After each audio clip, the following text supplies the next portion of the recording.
Welcome to the Deep Dive. We're here to unpack some sources you've shared with us. That's right. And our mission today is to dig into a topic that's really quite important, especially for anyone who's been through cancer treatment. We're talking about delayed radiation injuries. Yeah, exactly. And crucially, these aren't the side effects you might get, right during or straight after the therapy. No. The sources are focusing on things that can pop up, well, months or sometimes even years later. Which is key, isn't it? Especially if you or maybe someone you're caring for has had radiation. You might be wondering about these potential long-term things. So what exactly are we talking about with these delayed injuries? Well, think of it like subtle damage Yeah. deep down. The radiation affects the tissues, right? Right. And the sources explain it often involves harm to the really tiny blood vessels. Okay. And that can lead to problems like tough scar tissue forming, difficulty with healing, and sometimes, even damage to the bone itself. That sounds pretty challenging. So where does something like hyperbaric oxygen therapy fit into this picture? It sounds kind of unusual. It does, doesn't it? But it's fascinating, the idea of using a high-pressure oxygen environment. Well, the sources suggest it works in a few ways on these injured tissues. Okay. First, there's something called angiogenesis. Bit of a technical term. Okay.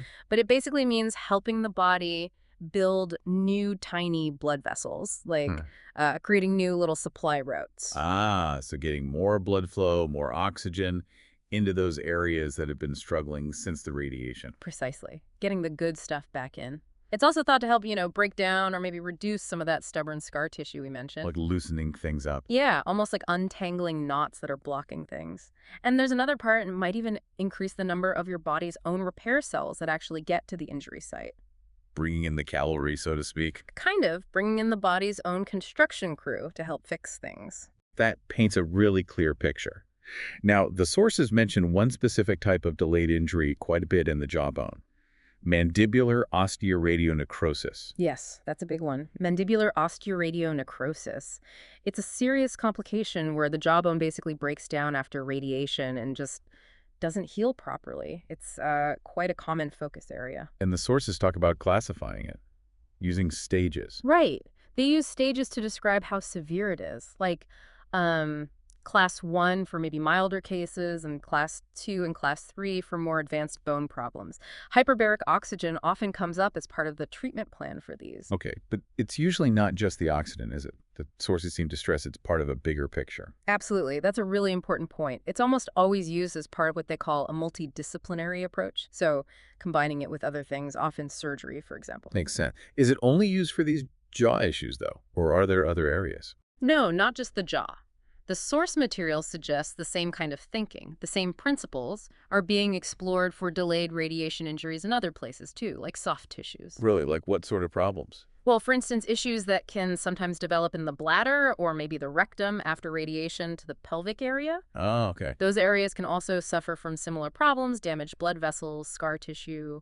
So the potential benefits of hyperbaric oxygen, boosting oxygen and healing, might apply there too. Right. Now let's address something huge. A major concern for anyone who's faced cancer is the worry. Could anything make it come back? How does hyperbaric oxygen fit with that fear? And that is, understandably, a critical question for patients and their families.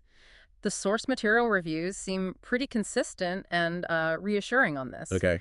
They suggest there's currently no evidence showing that hyperbaric oxygen treatment actually encourages cancer growth or makes it more likely to recur. That's significant. Really significant, addressing that worry head on. It really is. So just to recap then, we've talked about these delayed radiation injuries, these kind of hidden after effects like scarring, blood vessel damage, even bone issues that can show up way after treatment finishes. Mm-hmm.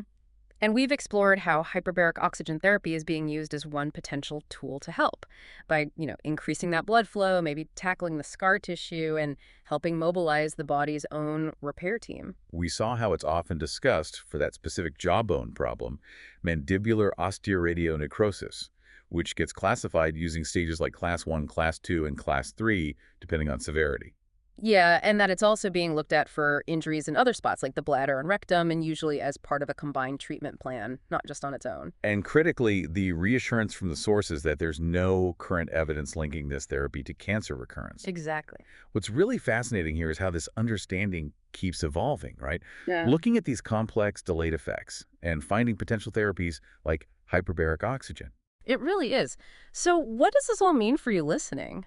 I think the main takeaway is just how important it is to keep talking to your medical team. Definitely. If you notice any long-term changes, any concerns at all after having radiation therapy, even years later, bring it up. Discuss it. There are potential options out there, and research is always ongoing in this area. It really highlights the importance of that long-term follow-up and open communication, doesn't it? Knowing that investigation and potential support doesn't just stop when treatment ends.